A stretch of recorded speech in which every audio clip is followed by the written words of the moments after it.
这个女孩疯狂地在纸上写数字，一节课的时间，她就用掉了好几根铅笔。老师让她别写了，可她就像听不到一样，根本停不下来。老师见状，直接拿走了那张纸，但很明显，她还没有写完。下课后，老师把所有学生的作品都放进了时间胶囊里，打算50年后再打开。而女孩看到后，竟然神秘失踪了。等老师再找到她时，她蹲在地下室，浑身颤抖，10根手指全沾满了鲜血。她竟然在旁边的木门上硬生生抠出了没写完的数字，嘴里还不断念叨着一句话。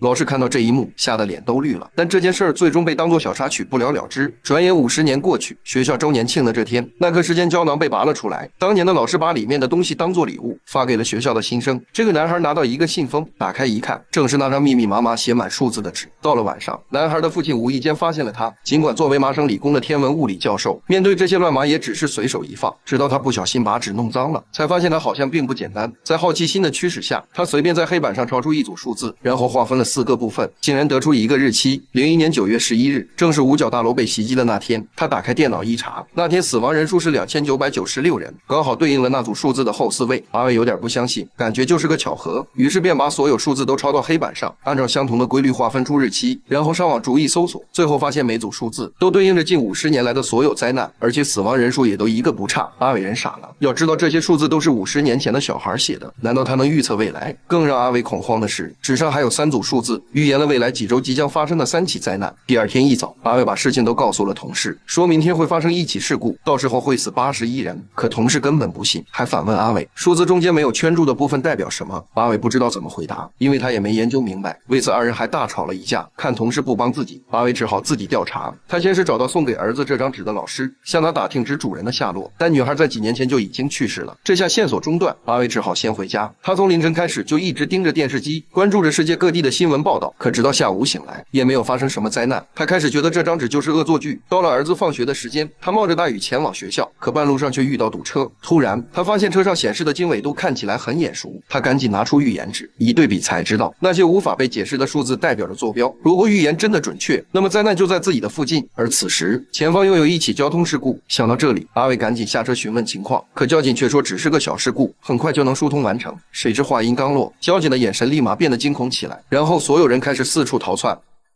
一架载满人员的客机突然失控，它穿过高压线，冲着地面径直飞来，机翼瞬间割断马路，划出一条辅线，最终炸成一团蘑菇雨。阿伟看到这一幕，立马冲进现场，里面不断有伤员跑出，身上还带着大火，更多的人在半路倒下。阿伟刚给其中一个盖上毯子，后面的一家4口直接被当场炸飞。阿伟拼尽全力也没救下几个。最终这场灾难造成了81人死亡。阿伟看着新闻无比愧疚，因为这场事故他早就知道，是一张纸告诉他的，纸上写着密密麻麻的数字，全是关于灾难的预言，而上面还有2起事故也即将发生。为了阻止他，阿伟查询写下这些数字人的资料，得知他还有个女儿，于是立马找到他寻求帮助，并将这些事情都告诉了他。没想到小美的反应异常激烈，一听到是关于母亲的话题，起身就要离开。阿伟追上后告诉他，明天的事故会有170人死亡，可小美根本不关心这些。没等阿伟说完，就带着女儿离开了。没办法，阿伟只能通过纸上的坐标，将下次灾难发生的时间和地点告诉了警方，让他们务必封锁整条街道。然而警方怎么可能会信他的鬼话？等阿伟第2天赶到后，却发现警察根本没照他的做。他上前质问警察，却被当成制造谣言的恐怖分子。在逃跑途中，他发现一个男子鬼鬼祟祟，手里像是抱着炸弹，可追上后才发现人家只是个卖光盘的。而就在这时，真正的灾难发生了，一班高速行驶的地铁完全失控，并且还出了轨，朝着人来人往的站台撞了过来。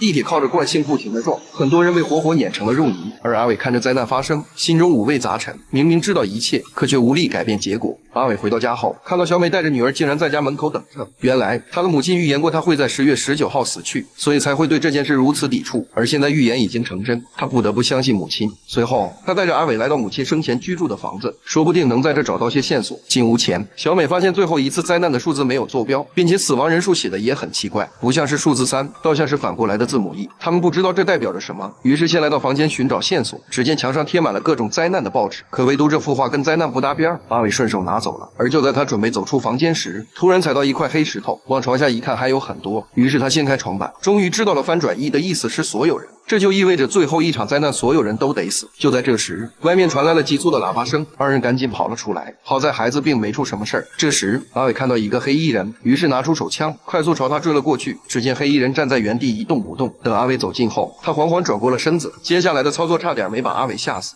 黑衣男子张开大嘴，从口中发出了一颗闪光弹。白光过后，对面的阿伟出现了短暂的失明。他努力地睁开眼睛，但黑衣人早已不见了踪影，来不及研究他是个什么东西，因为世界末日即将到来，到时候所有人都得死。第二天一早，阿伟发现小美的女儿在一张画上涂鸦，他看到背上了色的太阳，突然想到了什么，于是立马来到工作室，因为他之前就发现太阳有过一次异常活动。通过现有的数据分析，发现太阳将会爆发一次超级耀斑，到时候高温会穿破臭氧层，整个地球都会被燃烧殆尽。得知这一切的阿伟心如止水，赶紧毁灭吧，裂了。然而小美却要找个山洞躲起来。虽然阿伟知道意义不大，但为了儿子还是决定试试。可当他回家找到儿子时，发现他一直在写数字。抢走他的笔之后，儿子竟然还用手抠桌子，直到阿伟把他抱在怀里，他才清醒过来。看着桌子上的刻印，阿伟突然想起预言女孩的老师曾说过女孩也在门上刻过字。他立马开车冲到学校，并在地下室找到了那扇门，然后用铲子刮掉油漆，看到了上面的数字坐标。而这个地方正是小美母亲的那所房子，也许那里是唯一的避难所。可当他想要告诉小美时，小美却开着车拉着2个孩子跑了，因为她害怕死亡，所以1分钟也等不了。随后，小美来到加油站加油，电视上已经出现呼吁避难的新闻。小美一时看得入迷，完全没注意黑衣人上了她的车。等她发现人早就走远了，小美赶紧抢了一辆车去追。由于太着急，完全无视了红绿灯，结果被一辆卡车撞了个底朝天。等阿伟赶到这里的时候，小美已经停止了呼吸，预言再次应验，小美死于10月19日。但现在来不及悲伤，必须找到2个孩子。阿伟开车来到了预言的坐标附近，果然在这发现了小美的车以及黑衣人的身影。阿伟举着手枪问他孩子在哪，见对方不说话，就要扣动扳机时，男孩抱着一只兔子走过来，及时阻止了阿伟，还说黑衣人是来救他们的。阿伟疑惑地问黑衣人到底是谁，可对方的回答方式让阿伟瞬间跪在了地上，连男孩也瞪大了眼睛。只见天空上方出现一艘巨大的飞船，原来黑衣人是外星生物。男孩扶起阿伟，问他们能不能带着父亲一起走，但直接被拒绝了，因为只有被选中的人才有资格离开。男孩知道后瞬间不想走了，但阿伟知道儿子是人类未来的希望，硬是劝他上了飞船，并且还用手语告了别。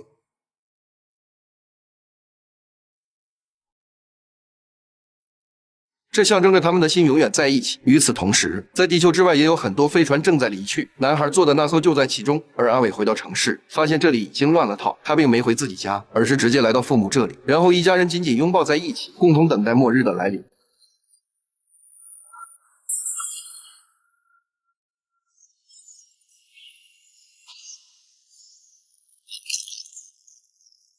热浪过后，除了地球本体还在，上面已经没了活物，但男孩和女孩的星球上并没有受到耀斑的影响，他们共同奔向永恒之树，人类的文明也将会在这里得到延续。